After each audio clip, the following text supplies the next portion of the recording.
Hello friends, আসসালামু আলাইকুম। আজকের গল্পটি অনেক বেশি রোমান্টিক, কারণ তারা একই ছাদের নিচে বেড়ে উঠেছে, অথচ তাদের সম্পর্কটা আর 10টা ভাই বোনের মতো ছিল না। ইউএনজার চোখের ভাষা যেমন শীতল, ভালোবাসা তেমনই পাগলামিতে ভরা। আর শাও, যাকে ইউএন নিজের জীবনের চেয়েও বেশি আগলে রাখতে চায়। কিন্তু সেটা কি ভালোবাসা, নাকি কেবল একতরফা অধিকার বোধ? গল্প শুরু হয় এক অন্ধকার ষড়যন্ত্র দিয়ে। শাওয়ের ইজ্জত নিয়ে সিনেমিনে খেলতে চায় কুটিল স্যাং, আর ঈশায় অন্ধ হয় জেনি। কিন্তু তাদের সেই ফাঁদ উল্টো টেনে নিয়ে যায় এক রহস্যের গভীরে। 4 বছর আগে পাহাড় থেকে শাওয়ের সেই মরণ ঝাপকি সত্যিই মুক্তি ছিল, নাকি শুরু ছিল এক বড় ধামাকার? 4 বছর পর শাও ফিরে আসে, কিন্তু একা নয়, তার সাথে আছে পুতুলের মতো ছোট্ট এক সন্তান। ইউয়ান কি চিনতে পারবে নিজের রক্তকে, নাকি ঘৃণা আর ষড়যন্ত্রের আগুনে আবারও সারকার হয়ে যাবে তাদের সাজানো সংসার? একদিকে পরিবারের খুনিকে খুঁজে বের করা জেদ, আর অন্যদিকে হারানো ভালোবাসাকে ফিরে পাবার লড়াই। ঘৃণা, চোখের জল আর রোম্যান্সে ঠাসা এই গল্পের পরতে পরতে রয়েছে চমক। তো চলুন শুরু করা যাক। গল্পের শুরুতেই আমরা দেখি পরিবারের ছেলে ইওয়ানকে, যে শাওয়া নিচ্ছিল। ঠিক তখনই শাও সেখানে এসে পড়ে। ইয়াং মাস্টার, আপনার ড্রেস। ইওয়ান পাল্টা প্রশ্ন করে, কি ব্যাপার, তুমি আমাকে ব্রাদার বলে ডাকছো না কেন? শাও উত্তর দেয়, দুঃখিত, আমি আপনাকে ওভাবে ডাকতে পারবো না। ইওয়ান তখন বলে, কেন? শেষ পর্যন্ত আমার বাবাই তো তোমাকে দত্তক নিয়েছেন, তুমি আমাদের পরিবারের মেয়ে, তাহলে আমাকে ভাই বলে ডাকতে তোমার এত ভয় কিসের? শাও তার হাত ছাড়িয়ে নেওয়ার চেষ্টা করে, কিন্তু উল্টো তার হাত ভিজে যায়। ইওয়ান টিস করে বলে, শাও, তুমি তো ভিজে গেছো, তাহলে কেন তোমাকে একটু উষ্ণতা দেওয়া যাক? এই বলেই সে তাকে পানির ভেতরে নিয়ে শক্ত করে জড়িয়ে ধরে। শাও তাকে ছেড়ে দিতে বলছিল, কারণ সামনে আঙ্কেলের অতিথিরা বসে আছে, কেউ তো দেখে ফেলতে পারে। ইওয়ান প্রশ্ন করে, তুমি কি আমাকে মিস করছো? শাও তাকে ফালতু কথা বলতে বারণ করে, কিন্তু ইওয়ান উল্টো তাকে কিস করতে শুরু করে। শাও তাকে বাইট করে পালানোর চেষ্টা করলে ইওয়ান তাকে আটকে নেয়। সে বলে, তোমার গ্র্যান্ডমায়ের এই মাসের বিশেষ ঔষধটা আমার কাছে আছে, তুমি কি সেটা চাও না? শাও ওষুধটি নেওয়ার চেষ্টা করলে ইওয়ান বলে, এত তাড়াহুড়ো কিসের? সব তো তোমার পারফরমেন্সের ওপরই ডিপেন্ড করছে। এই বলে আবার তাকে কিস করতে শুরু করে। শাও এবার আর বাধা দেয় না। ঠিক তখনই ইওয়ানের স্টেপ মামের কণ্ঠ শোনা যায়। তিনি পার্টির শুরু হওয়ার কথা বলে ইওয়ানকে দ্রুত ডাকতে বলছিল। ভয়ে শাও পালানোর চেষ্টা করলে ইওয়ান ওষুধটি দেখিয়ে বলে, এখন তোমাকে এই ওষুধটা মুখ দিয়ে ধরে রাখতে হবে, নইলে এটা নিচে পড়ে যেতে পারে। শাও নিরুপায় হয়ে মুখ দিয়ে ওষুধটি ধরে এবং ইওয়ান তার সঙ্গে ইন্টিমেট হতে শুরু করে। কিছুক্ষণ পর শাও মিনতি করে, এখন আমাকে যেতে দাও। ইওয়ান বলে, এত জলদি কিসের? সে তো এখানে আবারও তার কাছাকাছি যাবার চেষ্টা করছিল। শাও রেগে গেলে ইওয়ান বলে, তুমি মুখে মানা করলেও তোমার শরীর কিন্তু অন্য কথা বলছে। শাও স্লাপ মারতে গেলে ইওয়ান তার হাত ধরে ফেলে এবং বলে, আজকাল তুমি খুব অবাধ্য হয়ে যাচ্ছ, তাই শাস্তি তো পাওয়া উচিত। সে আবার তাকে কিস করার চেষ্টা করলে শাও মুখ ফিরিয়ে নেয়। ইওয়ান হাসি মুখে বলে, কি ব্যাপার, আজ তো এই বুনো বিড়াল নখ বের করার চেষ্টা করছে। শাও বলে, আমাকে যেতে দিন। ইওয়ান সাফ জানিয়ে দেয় সে যেতে দেবে না। শাও মনে করিয়ে দেয় যে পার্টিতে সবাই অপেক্ষা করছে, দেরি হলে আঙ্কেল রেগে যাবে। ইওয়ান শর্ত দেয়, ঠিক আছে, তাহলে আমার সামনে রিকোয়েস্ট করো এবং আমায় ব্রাদার বলে ডাকো। এমন সময় এক পরিচারিকা ইওয়ানকে ডাকতে আসলে শাও পানির নিচে লুকিয়ে পড়ে। সে চলে যাওয়ার পর শাও উঠে আসলে ইওয়ান তাকে খোঁচা দিয়ে বলে, ভেতরের দৃশ্যটা তো তোমার বেশ ভালো লাগছিল, তাই না? শাও কোনো কথা না বলে চলে যেতে চাইলে ইওয়ান হঠাৎ তাকে বাইট করে বলে, এটা তোমার শাস্তি। শাওকে এভাবে তটস্থ রাখতে ইওয়ানের বেশ মজাই লাগছিল। অন্যদিকে ইওয়ানের বাবা ইওয়ান না আসায় বিরক্ত হয়। ইওয়ানের স্টেপ সিস্টার মিয়ান বলে, সবাই ইওয়ানের জন্য অপেক্ষা করছে, অথচ তার দেখা নেই। আর শাও কোথায়? সেও তো রহস্যজনকভাবে নিখোঁজ। এর মাঝেই ইওয়ান সেখানে উপস্থিত হয়। অতিথিদের মাঝে কিছু মেয়ে কানাকানি করতে থাকে যে ইওয়ান আজ পর্যন্ত কোনো মেয়ের সাথে সম্পর্কে চালায়নি। জানি না কে সেই ভাগ্যবতী যে তার মন জয় করবে। ইওয়ানের স্টেপ মা তার ঠোঁটের দিকে তাকিয়ে জিজ্ঞেস করে, তোমার ঠোঁটে কি হয়েছে? ইওয়ান উত্তর দেয়, একটি বুনো বিড়াল কামড়ে দিয়েছে। তার বাবা অবাক হয়ে বলে, থামো তো, আমাদের পরিবারে বুনো বিড়াল কোত্থেকে আসবে? ঠিক তখনই শাও সেখানে প্রবেশ করলে ইওয়ানের বাবা তাকে কাছে ডাকেন। শাও আসার সময় হোঁচট খেয়ে পড়ে যেতে নিলে ইওয়ান তাকে ধরে ফেলে। সে নিচু শরীর টিস করে বলে, কি হলো, তোমার পা এত দুর্বল হয়ে গেল কিভাবে? ইওয়ানের স্টেপ মম বিরক্ত হয়ে বলে, তুমি কি করছো? ইওয়ান উত্তর দেয়, আমি তো শুধু আমার বোনকে সামলাচ্ছিলাম। স্টেপ মম তখন মনে করিয়ে দেয় যে সবাই কিন্তু দেখছে। গল্পের এই পর্যায়ে একটি ফ্ল্যাশব্যাকে অতীতের স্মৃতি দেখানো হয়। ইওয়ানের স্টেপ মম শাওকে কঠোরভাবে শাসাচ্ছে। তিনি তাকে পরিষ্কারভাবে জানিয়ে দেন, বেশি বাড়াবাড়ি করার চেষ্টা করো না। ইওয়ানের বাবা তোমাকে দত্তক নিয়েছে ঠিকই, কিন্তু বাস্তবে এই বাড়ির কাজের লোক আর তোমার মাঝে কোনো পার্থক্য নেই। ইওয়ান এই পরিবারের একমাত্র উত্তরাধিকারী, আর তার বিয়ে আমাদের সমমর্যাদার কোনো পরিবারেই হবে। তিনি আরও হুমকি দিয়ে বলেন, যদি ইউয়ানকে নিয়ে মনে কোনো বাজে চিন্তা আনার চেষ্টা করো তবে মনে রেখো তোমার গ্র্যান্ডমা এখন নার্সিংহোমে আছে, তার সাথে যে কোনো কিছু ঘটে যেতে পারে। মূলত এই কারণেই শাও নিজেকে ইউয়ানের থেকে দূরে রাখার আপ্রাণ চেষ্টা করেছিল। বর্তমানে ফিরে এসে দেখা যায় ইউয়ানের বাবা তাদের দুজনকে একসাথে দেখে বেশ খুশি হন। তিনি সন্তুষ্টর সাথে বলেন, বাহ, দেখে ভালো লাগছে যে তোমাদের ভাই বোনের সম্পর্ক এখন আগের চেয়ে অনেক উন্নত হয়েছে। ইউয়ান তখন একটি বাঁকা হাসি দিয়ে বলে, আমাদের সম্পর্ক তো আগে থেকেই অনেক গভীর এবং ভালো। ইউয়ানের বাবা শাওয়ের উদ্দেশ্যে আবেগঘন কণ্ঠে বলেন, আমাদের পরিবারে তোমার আসার 3 বছর পূর্ণ হলো। তোমার মা শেষ নিঃশ্বাস ত্যাগের আগে আমাকে তোমার দায়িত্ব নিতে বলেছিলেন। আমি আশা করি তোমার মায়ের কাছে দেওয়ার সেই কথা আমি যথাযথভাবে পালন করতে পারছি। তবে এই দৃশ্য দেখে মিয়ান মনে মনে প্রচণ্ড ক্ষোভে ফেটে পড়ছিল। তার ধারণা ছিল শাওয়ের মাই ছিলেন তার বাবার প্রকৃত ভালোবাসা, আর সেই কারণেই শাওয়ের মায়ের মৃত্যুর পরে তিনি তাকে এই পরিবারে আগলে রেখেছে। ঠিক সেই মুহূর্তেই মিস্টার পে একটি ঘোষণা দেন। তিনি সবাইকে ম্যাং পরিবারের মেজো ছেলে স্যাংয়ের সাথে পরিচয় করে দিতে চান। স্যাং সভাস্থলে উপস্থিত হলে অতিথিদের মধ্যে গুঞ্জন শুরু হয়। একটি মেয়ে বলে ওঠে, ম্যাং পরিবার তো এই শহরের অন্যতম ধনী পরিবার। অন্য আরেকজন দীর্ঘশ্বাস ফেলে যোগ করে, কিন্তু দুঃখের বিষয় হলো উত্তরাধিকার সূত্রে স্যাং কোনো সম্পত্তির অধিকার পাবে না, কারণ সে ম্যাং পরিবারের ইলিজিমেট সন। মিয়ান স্যাংকে দেখে ভীষণ খুশি হলেও স্যাং সেখানে শাওকে দেখে রীতিমতো অবাক হয়ে যায়। স্যাংয়ের সেই উৎসুক দৃষ্টি ইউয়ানের মোটেও পছন্দ হচ্ছিল না। মিস্টার পে কৌতূহলী হয়ে জিজ্ঞেস করে, তোমরা কি একে অপরকে আগে থেকে চেনো? স্যাং উত্তরে জানায় সে শাওকে একবার একটি লাইব্রেরিতে দেখেছিল এবং প্রথম দেখাতেই সে শাওয়ের প্রেমে পড়ে যায়। তবে শাও তাকে লক্ষ্য করেনি, এই জন্যই তো সে অস্বীকার করে বলে, না, আমাদের আগে কখনো দেখা হয়নি। মিস্টার পে হঠাৎ এক বড় ঘোষণা দিয়ে বসেন। তিনি জানান যে খুব শীঘ্রই পে এবং ম্যাং পরিবার এক হতে চলেছে, কারণ তার দত্তক কন্যা লিয়ান শাও এবং স্যাংয়ের বিয়ে ঠিক হয়েছে। এই ঘোষণা শুনে মিয়ান একদমই খুশি হতে পারেনি, কারণ সে মনে মনে স্যাংকে পছন্দ করত। অন্যদিকে স্যাং মনে মনে অত্যন্ত খুশি হলেও আকস্মিক এই বিষয়ে কিছুটা অবাক হয়ে যায়। মিসেস পে পরিস্থিতি সামাল দিতে বলেন, আসলে তোমার বাবাও এটা চেয়েছিলেন। আমরা তোমাকে এখানে এ কারণে আমন্ত্রণ জানিয়েছি যাতে তুমি কয়েকদিন আমাদের সাথে থেকে শাওকে আরও ভালোভাবে চিনে নিতে পারো। এই পরিকল্পনা শুনে ইউয়ানের তো অনেক রাগ উঠে যায়। সে তীব্র প্রতিবাদ জানিয়ে বলে, এটা মোটেও ঠিক হচ্ছে না। শাও তো মাত্র কিছুদিন হলো পে ফ্যামিলিতে এসেছে। যদি পারিবারিক সম্পর্কের কথা বলতে হয় তবে মিয়ানি হলো এই বাড়ির আসল মেয়ে, তাই ম্যাং পরিবারের সাথে বিয়েটা মিয়ানেরই হওয়া উচিত। ইয়ানের মুখে এই কথা শুনে মিয়ান মুহূর্তের মধ্যে আশাবাদী হয়ে ওঠে, কিন্তু মিসেস পে জেদ ধরে বলেন, না, 2 পরিবার মিলে সিদ্ধান্ত নিয়ে ফেলেছে, এটাই চূড়ান্ত। ঠিক সেই মুহূর্তে স্যাং আলোচনার মোড় ঘুরিয়ে দিয়ে জানায় যে সে নিজেও আসলে শাওকে আরও কাছ থেকে জানতে ও চিনতে আগ্রহী। স্যাং যখন শাওকে তার নাম ধরে ডাকে তখন ইউয়ান তো চরম বিরক্ত হয়ে ওঠে। সে সোজাসুজি আক্রমণ করে বলে, তুমি শাওয়ের সাথে বড় জোর 2 বার দেখা করেছো আর এখনই তাকে নাম ধরে ডাকছো?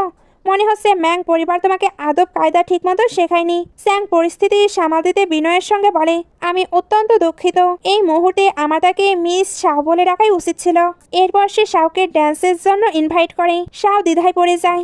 সে জানে পে এবং ম্যাং পরিবার ব্যবসায়িকভাবে জড়িত। তাছাড়া পে পরিবার তার গ্র্যান্ডমায়ের স্পেশাল মেডিসিনের ব্যাপারে অনেক সাহায্য করেছে।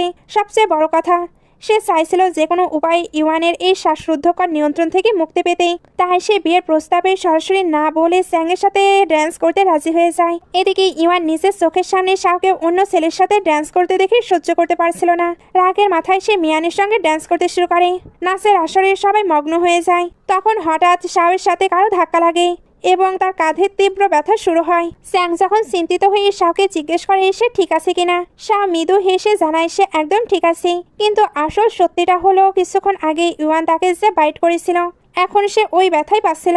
এদিকে মিয়ান হিংসায় জ্বলছিল। সে সহ্য করতে না পেরে শাওকে আঘাত করার উদ্দেশ্যে হাত তোলে, কিন্তু লক্ষ্যভ্রষ্ট হয়ে সেই আঘাত গিয়ে লাগে স্যাংয়ের গায়ে। এই বিশৃঙ্খলার সুযোগ কাজে লাগে ইউয়ান সো মেরে শাওকে নিজের দিকে টেনে নেয় এবং জোর করে তার সঙ্গে ড্যান্স করতে শুরু করে। তারপর বাঁকা সরিয়ে জিজ্ঞেস করে, কি হলো? ওই ছেলেটার জন্য খুব চিন্তা হচ্ছে নাকি তোমার? শাও তাকে ছেড়ে দেওয়ার জন্য ছটফট করলেও ইউয়ান নাসরবান্দা। সে আরো কঠোর হয়ে বলে, মাত্র 2 বার দেখা হওয়াতেই তোমার ওই ছেলেটার জন্য এত দরদ, অথচ আমার সাথে তুমি কতবার ইন্টিমেট হয়েছ তার তো কোনো গুনতেই নেই। তাহলে তুমি আমাকে কিভাবে ট্রিট করবে শুনি? বলেই ইউয়ান তাকে কিস করার চেষ্টা করে। শাও আতঙ্কিত হয়ে বলে, এখানে অন্তত এই পাগলপন্থী করো না। ইউয়ান তাকে শীতল কণ্ঠে বলে, ঠিক আছে, তাহলে চলো অন্য কোথাও যাই। এই বলে সে শাওকে টেনে একপাশে নিয়ে যায় এবং প্যাশনেটলি কিস করতে শুরু করে। নিচে যখন হুলস্থুল কাণ্ড চলছে তখন মিসেস পে প্রায় তাদের দেখেই ফেলছিলেন, কিন্তু ঠিক তখনই মিয়ান চিৎকার করে বলতে থাকে স্যাং এর পা মারাত্মক ফুলে গেছে, তাকে দ্রুত ডাক্তারের কাছে নিয়ে যাওয়া উচিত। এই সুযোগে ইউয়ান শাওকে এক প্রকার জোর করেই ওপরতলায় তার বেডরুমে নিয়ে আসে। রুমে ঢোকা মাত্রই শাও মরিয়া হয়ে জিজ্ঞেস করে, তুমি আসলে চাওটা কি? এখনো সব অতিথি নিচে রয়েছে, এটা কি কোনো পাগলামি করছো? ইউয়ান তাচ্ছিল্যের হাসি দিয়ে বলে, তাতে কি হয়েছে? তুমি কি চাও না আমাদের সম্পর্কের কথা সবাই জেনে যাক? ভুলে যেও না তোমার গ্র্যান্ডমায়ের ওই বিশেষ ঔষধের জন্য তুমি প্রথম আমার রুমে এসেছিলে এবং তুমি আমার কাছাকাছি এসেছিলে।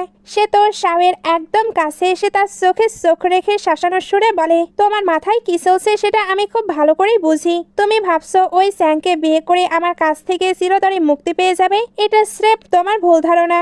ইওয়ান অত্যন্ত নিষ্ঠুরভাবে শাওকে আঘাত করে বলে, দেখে তো মনে হচ্ছে তোমার গ্র্যান্ডমায়ের বেঁচে থাকা বা মরে যাওয়া নিয়ে তোমার কোনো মাথা ব্যথা নেই। শাও পাল্টা উত্তর দেয়, তোমার কি মনে হয় শুধু তুমি আমাকে এই ঔষধ জোগাড় করে দিতে পারো? আমি চাইলে এ ব্যাপারে আঙ্কেলেরও সাহায্য নিতে পারি।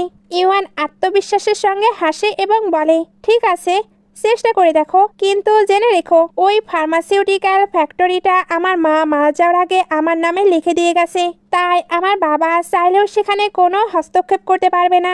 শাও নিরুপায় হয়ে চেঁচিয়ে উঠে জিজ্ঞেস করে, তুমি কেন আমার সঙ্গে এমনটা করছো? ইওয়ান এবার সরাসরি তার মনের কথা জানায়, কারণ আমি তোমাকে পছন্দ করি। শাও ঘৃণা ভরা কণ্ঠে বলে, তুমি আমাকে পছন্দ করো না, বরং তুমি আমাকে নিজের নিয়ন্ত্রণে রাখতে চাও। আসলে সে ভালোভাবেই জানতো ইওয়ানের বিয়ে আগে থেকেই অন্য কোথাও ঠিক হয়ে আছে, তাই তাদের এক হওয়া অসম্ভব। ইওয়ান শাওকে এবার জড়িয়ে ধরে বলে, তুমি শুধু আমার, আমি ছাড়া তোমাকে আর কেউ স্পর্শ করতে পারবে না। শাও বিরক্ত হয়ে সোজাসুজি তাকে বলে দেয়, তুমি আসলে এক নম্বরে নির্লজ্জ। ইওয়ান তাচ্ছিল্যের স্বরে বলে, তুমি যা খুশি ভাবতে পারো, তবে এখন তুমি সরাসরি গিয়ে চ্যাংকে বিয়ের জন্য মানা করে দেবে, কারণ সারাজীবন তোমাকে আমার কাছেই থাকতে হবে। শাও দৃঢ়ভাবে প্রতিবাদ জানিয়ে বলে, কখনো না। ইওয়ান তখন তার আরো কাছে এসে ফিস ফিস করে বলে, সেটা তোমার উপর নির্ভর করে না। ইওয়ান যখন শাওয়ের সঙ্গে ক্লোজ হচ্ছিল ঠিক তখনই বাইরে থেকে স্যাংয়ের গলার আওয়াজ শোনা যায়। ইওয়ান পরিস্থিতির সুযোগ নিয়ে শয়তানি হেসে চিৎকার করে বলতে চায়, হ্যাঁ শাও এখানে আছে। সে দরজা খোলার জন্য এগিয়ে গেলে শাও আতঙ্কে জমে যায়। স্যাং যদি তাদের এই অবস্থায় দেখে ফেলে তবে সব শেষ হয়ে যাবে। এই ভয়ে এসে ইওয়ানকে আটকানোর জন্য মরিয়া হয়ে কিস করতে শুরু করে। ইওয়ান এবার বিদ্রুপ করে বলে, দেখেছো, এবার শুরুটা তুমি করলে। সে শাওকে পাল্টা কিস করতে শুরু করে। শাও কিন্তু এখানে চুপি চুপি দরজাটা লক করার চেষ্টা করেছিল, তবে ইওয়ান তাকে বাধা দিয়ে তার আরো বেশি ক্লোজ হতে থাকে। বাইরে থেকে স্যাং সন্দেহজনক স্বরে জিজ্ঞেস করে, কি ব্যাপার, তোমার সাথে কি আর কেউ আছে? আমি ভেতর থেকে কার যেন গলার আওয়াজ পেলাম। শাওয়ের বুক এবার কাঁপছিল। সে গলা স্বাভাবিক করার চেষ্টা করে বলে, না তো, কিছু দরকার আছে আপনার? স্যাং জানায় সে শাওয়ের জন্য একটি বই নিয়ে এসেছে। শাও তাকে বিদায় করার জন্য বলে, অনেক রাত হয়েছে, আমি এখন ঘুমানোর প্রস্তুতি নিচ্ছি।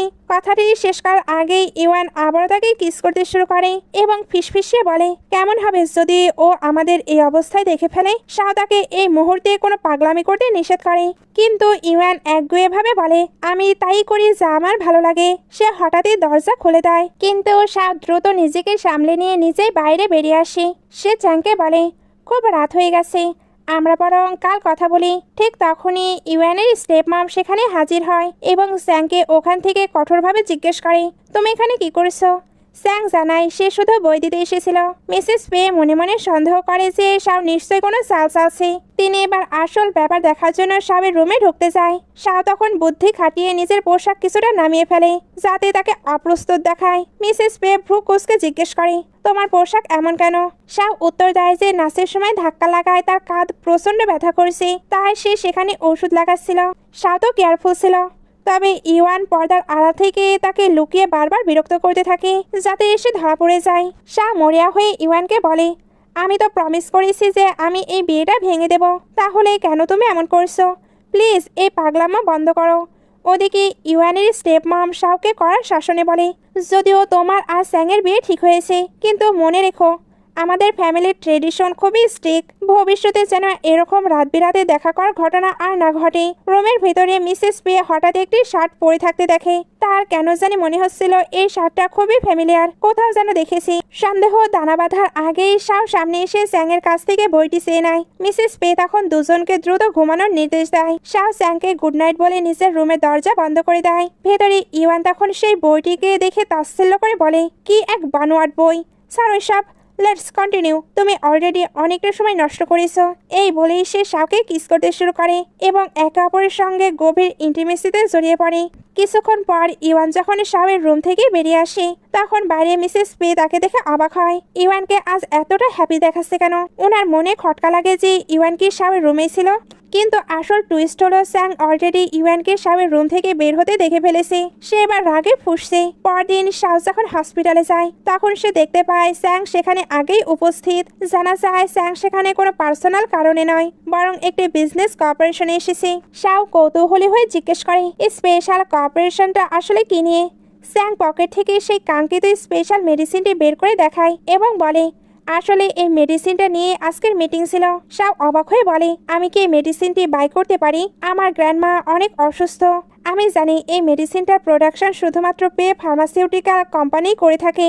স্যাং হেসে উত্তর দেয়, অবশ্যই আপনি এটা নিতে পারেন। শাও ভীষণ খুশি হয়ে জানতে চায়, এই মেডিসিনের জন্য আমাকে কতটা পে করতে হবে? স্যাং বলে, আপাতত আমার কাছে একটাই স্যাম্পল ছিল এবং এটার জন্য আপনাকে কোনো টাকা দিতে হবে না, তবে আপনি চাইলে এর বদলে আমাকে একটি ট্রিট দিতে পারেন। শাও রাজি হয়ে যায়। পরে স্যাং শাওকে ড্রপ করতে তাদের বাড়িতে আসে। গাড়ি থেকে নামার সময় শাও বলে, আপনি যখন ফ্রি থাকবেন তখন আমাকে জানাবেন, আমরা একসঙ্গে ডিনারে যাব। স্যাং তখন সহজভাবে বলে, আমার সাথে আপনার এত ফর্মাল হওয়ার কোনো প্রয়োজন নেই, আপনি আমার নাম ধরেই রাখতে পারেন। সামনে তো আমাদের প্রায় দেখা হবে, তাই ডিনারটা অন্য কোনো একদিন করা যাবে। যাওয়ার আগে স্যাং হঠাৎ একটি গুরুত্বপূর্ণ প্রশ্ন করে বসে, আচ্ছা আপনার গ্র্যান্ডমায়ের জন্য এই মেডিসিনটি কি প্রতি মাসে প্রয়োজন? শাহ বলে, হ্যাঁ। স্যাং তখন তাকে আশ্বস্ত করে বলে, যদি তাই হয় তবে আমি প্রতি মাসে আপনাকে মেডিসিন প্রোভাইড করার আপ্রাণ চেষ্টা করব। শাহ মনে মনে এক নতুন আশার আলো দেখতে পায়। সে ভাবে স্যাং যদি সত্যি তাকে প্রতি মাসে ওষুধ এনে দিতে পারে তবে সে চিরতরে পেয়ে ফ্যামিলি এবং ইওয়ানের বিষাক্ত নিয়ন্ত্রণ থেকে মুক্তি পেতে পারবে। স্যাং বলে, কাজটা একটু ডিফিকাল্ট, কিন্তু আমি আমার সেরাটা দেব। আর একটা কথা, আমি জেনে খুব খুশি হয়েছি যে আমাদের বিয়ে ঠিক হয়েছে, তাই আমি কি তোমার সঙ্গে ফর্মালি কথা বলতে পারি আর তোমার থেকে সেন্স পেতে পারি যাতে তোমায় ঠিকভাবে বুঝতে পারি? শাও রাজি হয়ে যায়, কিন্তু তারা জানতো না যে ওপরের জানালা থেকে ইওয়ান তাদের প্রতিটি কথা আর অঙ্গভঙ্গি লক্ষ্য করছিল এবং সে প্রচন্ড জেলাস হচ্ছিল। শাও বাড়ির ভেতরে পা দেওয়া মাত্রই ইওয়ান তাকে আক্রমণাত্মকভাবে ধরতে চায় এবং কিস করতে শুরু করে। শাও ছটফট করে বলে, তুমি করছোটা কি? ইওয়ান উত্তর দেয়, আমি তোমাকে লাভ করছি। শাও রেগে গিয়ে বলে, তুমি কি ক্রেজি হয়ে গেছো? বাইরে যে কেউ আমাদের দেখে ফেলতে পারে। ইওয়ান তখন বাঁকা হেসে বলে, ও তার মানে এখন তোমার হুঁশ ফিরল যে তুমি বাইরে আসো? একটু আগে যখন স্যাংয়ের সঙ্গে ছিলে তখন তো তোমার নীতিবোধ একদমই কাজ করেনি। শাহ বলে, আমি তার সঙ্গে কোনো কিছুই করিনি। ইওয়ান তখন কুটিল হাসি দিয়ে বলে, তুমি কিছু করেছো কিনা সেটা আমি নিজেই চেক করে দেখতে চাই। রাগের মাথায় শাও তাকে স্লাপ মেরে দেয়, কিন্তু ইওয়ান দমে না গিয়ে উল্টো তাকে আরো শক্ত করে ধরে কিস করতে শুরু করে। তারপর তাকে জোর করে গাড়িতে তুলে নিয়ে যেতে থাকলে শাও আতঙ্কিত হয়ে জিজ্ঞেস করে, তুমি আমাকে কোথায় নিয়ে যাচ্ছ?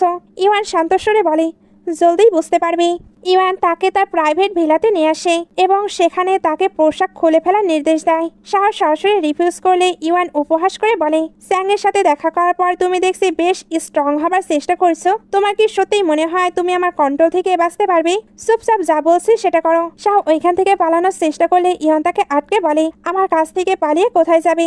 শাহ তখন তাকে বাস্তব মনে করিয়ে দিয়ে বলে, আমার খুব শীঘ্রই এঙ্গেজমেন্ট হতে যাচ্ছে, তোমারও নিজের ম্যারেজ পার্টনার আছে, তাই এ ধরনের আচরণ চালিয়ে যাওয়া একদম ঠিক নয়। ইওয়ান বলে, কি হবে সবকিছুই আমি ডিসাইড করব। তোমার কি সত্যিই মনে হয় ওই স্যাং ছেলেটা খুব ভালো? শাহ পাল্টা জবাব দেয়, তার সাথে তোমার কোনো সম্পর্ক নেই। ইওয়ান তখন গর্জে ওঠে, অফকোর্স আমার সম্পর্ক আছে। এই বলে সে শাওয়ের হাত বেঁধে ফেলে এবং তার ড্রেস কেটে ফেলে জোরপূর্বক তার সঙ্গে ইন্টিমেট হয়। পরদিন সকালে ঘুম থেকে উঠে শাও মহা বিপদে পড়ে যায়। সে বুঝতে পারছিল না এই অবস্থায় সে কি পোশাক পরে বাইরে যাবে, কারণ লাস্ট নাইটে তার ড্রেসটি তো নষ্ট করা হয়েছে। আর আঙ্কেল আন্টিও যদি জানতে পারে কাল সে সারা রাত বাসায় ফিরেনি তবে নির্ঘাত তারা রেগে যাবে। ইওয়ান এক অদ্ভুত তৃপ্তির হাসি হেসে বলে, তাতে কি হয়েছে? গত রাতটা কিন্তু তোমার সাথে আমার দারুণ কেটেছে। আচ্ছা তোমার কি পরার মতো কোনো ড্রেস নেই? শাও নিরুপায় হয়ে বলে, তুমি কি আমার জন্য কিছু কাপড় বাই করে আনতে পারবে? ইওয়ান বাঁকা হেসে উত্তর দেয়, অবশ্যই পারি, তবে তার বদলে তোমাকে কিছু একটা করতে হবে। এই বলে সে নিজের একটি শার্ট বের করে শাওকে পরিয়ে দিতে বলে। শাহ যখন শার্টটি পরাতে যায়, ইওয়ান তাকে একদম নিজের কাছে টেনে নিয়ে ফিসফিস করে বলে, সবসময় মনে রাখবে তুমি শুধু আমার, তোমার বডিতে শুধু আমার শরীরের সুগন্ধ থাকবে, অন্য কারো নয়। এই বলে সে তাকে আবারও কিস করতে শুরু করে। অন্যদিকে বাড়িতে পরিস্থিতি উত্তপ্ত।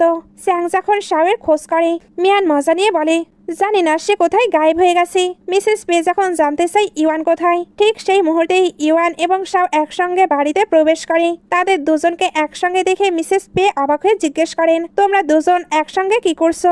স্যাং কোনো কথা না বলে শাওয়ের দিকে তাকিয়ে তার বসার জন্য সিট এগিয়ে দেয়।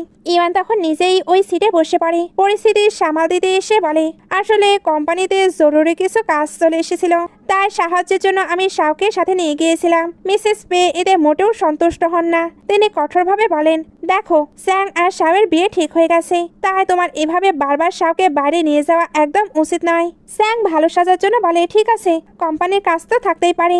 ইওয়ান তখন স্যাংকে খোঁচা মেরে বলে, মনে হচ্ছে তোমার হাতে অনেক ফ্রি টাইম, তাই সকাল সকাল এখানে চলে এসেছো। স্যাং শান্তভাবে উত্তর দেয়, আমি আসলে শাওয়ের জন্য একটি বই নিয়ে এসেছিলাম, আশা করি শাওয়ের পছন্দ হবে। ইওয়ান এবার শাওয়ের দিকে তাকিয়ে ইশারায় জিজ্ঞেস করে, যেটা বলার দরকার সেটা বলে দাও, নাকি আমি বলে দেব? আসলে ইওয়ান আগে শাওকে হুমকি দিয়েছিল যে বাড়িতে গিয়ে যেন সে বিয়েটা ক্যান্সেল করে দেয়। শাও তো এখন প্রচন্ড কনফিউশনে পড়ে যায়। ঠিক তখনই স্টেপ মাম বলেন, জেনি চায়নাতে ফিরে এসেছে, তাই এবার তোমার উচিত দ্রুত সেটেল হয়ে যাওয়া। ইওয়ানের বাবাও তাদের সায় দিয়ে বলেন, তোমার অবশ্যই জেনির সঙ্গে দেখা করা উচিত, ভুলে যেও না সে তোমার ফিয়ন্সি। শাহ মনে মনে ভাবে, জেনি হলো ফু ফ্যামিলির মেয়ে, ইওয়ানের ফিয়ন্সি, আর পাঁচটি সে তো তাকে একটি বড় বিপদ থেকেও বাঁচিয়েছিল। কিন্তু ইওয়ান সবার সামনে স্পষ্ট জানিয়ে দেয় সে জেনির সাথে দেখা করতে যাবে না। বাবা রেগে গিয়ে বলে, কেন যাবে না? ছোট থেকে জেনি তোমাকে পছন্দ করে, তাছাড়া আমরা দুই পরিবার বিজনেস পার্টনার, আমাদের দুই ফ্যামিলি মিলে এই বিয়ে ঠিক করেছে। এখন তুমি বড় হয়েছো, তোমার একজন লাইফ পার্টনার প্রয়োজন।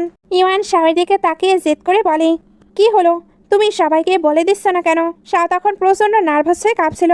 পরিস্থিতি বেগতিক দেখে ইওয়ান সবার সামনে ডিক্লেয়ার করে দেয় তার লাইফে অলরেডি অন্য একটি মেয়ে আছে।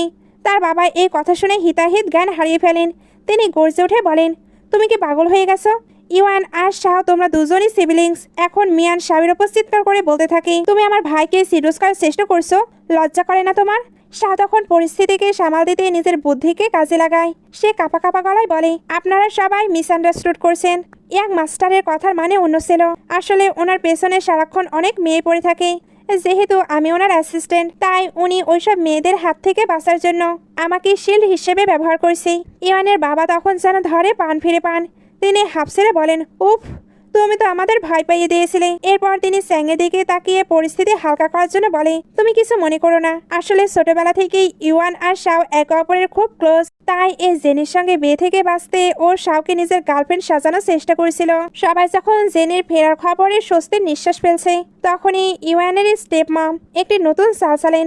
তিনি স্যাংকে বলেন, সামনে একটি ইভেন্ট আছে, তাই আমি তোমাদের জন্য একটি হোটেল রুম বুক করে দিয়েছি, তুমি চাইলে শাওকে তোমার সঙ্গে নিয়ে যেতে পারো। ইওয়ানের সাথে সাথে বলে ওঠে, চলো আমরা সবাই একসঙ্গে যাই।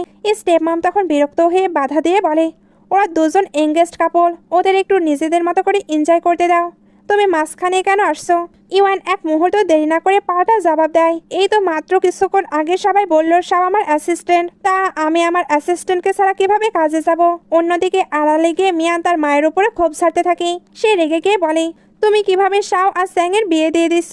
আমি আর স্যান হলাম পারফেক্ট ম্যাচ। তার মা প্রচন্ড রেগে গিয়ে ধমক দেন, সঙ্গে তাকে বুঝিয়ে বলে, তুমি কি জানো না স্যাং ম্যাং ফ্যামিলির এক ইলিজিমেট সন, সে ফ্যামিলির কোনো ইনহেরিটেন্স পাবে না। আমি তোমার বিয়ে এমন কোনো ফ্যামিলিতে দেব যারা অনেক বেশি পাওয়ারফুল এবং ওয়েলদি। শাওয়ের বিয়ে ওর সঙ্গে দিয়ে আমি জাস্ট ওকে এই বাড়ি থেকে বিদায় করতে চাচ্ছি। তো তার মায়ের উপরে অনেক রাগ হচ্ছিল, তবে আপাতত সে কোনো কিছুই করতে পারছিল না। তার মনে হতো শাও তার মায়ের মতোই নিচু মানসিকতার, তাই সে লো র্যাঙ্কিং ফ্যামিলিতে বিয়ে করার যোগ্য।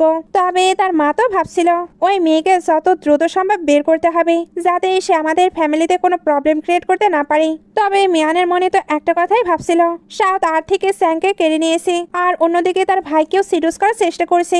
একটু পরে এরা যখন বের হবে, স্যাং শাওকে তার সঙ্গে যেতে বলে, কিন্তু ইওয়ান এক ধমকে শাওকে নিজের কারে বসতে বাধ্য করে। শাও পরিস্থিতি সামাল দিতে গিয়ে স্যাংকে বলে, আমরা ডিরেক্ট ইভেন্টে দেখা করছি, হয়তো ইয়াং মাস্টারের কোনো জরুরি কোম্পানি ওয়ার্ক আছে। স্যাং মনে মনে প্রচণ্ড রেগে যায়, কারণ ইওয়ান বারবার তাদের মাঝখানে দেওয়াল হয়ে দাঁড়াচ্ছে। গাড়ির ভেতরে ইওয়ান শাওকে শাসিয়ে বলে, তুমি বারবার আমার ধৈর্যের পরীক্ষা নিও না, আমি তোমাকে হাজারবার বলেছি ওই স্যাংয়ের থেকে দূরে থাকো। এই বলে সে শাওকে কিস করতে শুরু করে। ওদিকে স্যাং বাইরে থেকে বারবার শাওকে ডাকছিল, তাই ইওয়ান ড্রাইভারকে গাড়ি দ্রুত চালাতে বলে। হোটেলে পৌঁছে স্যাং যখন মিয়ানের খোঁজ নেয়, ইওয়ান তখন স্পষ্ট জানিয়ে দেয়, শাও আমার অ্যাসিস্ট্যান্ট, তাই ওকে নিয়ে তোমার এত কেয়ার করার দরকার নেই। কিন্তু আসল টুইস্ট তখন আসে যখন তারা চেক ইন করতে চায়। জানা যায় ইওয়ানের স্টেপ মম ইচ্ছা করে স্যাং আর শাওয়ের জন্য সেম রুম বুক করে দিয়েছে। হোটেলের রিসেপশনে তারা জানতে পারে বাকি সকল রুমই নাকি অলরেডি বুকড।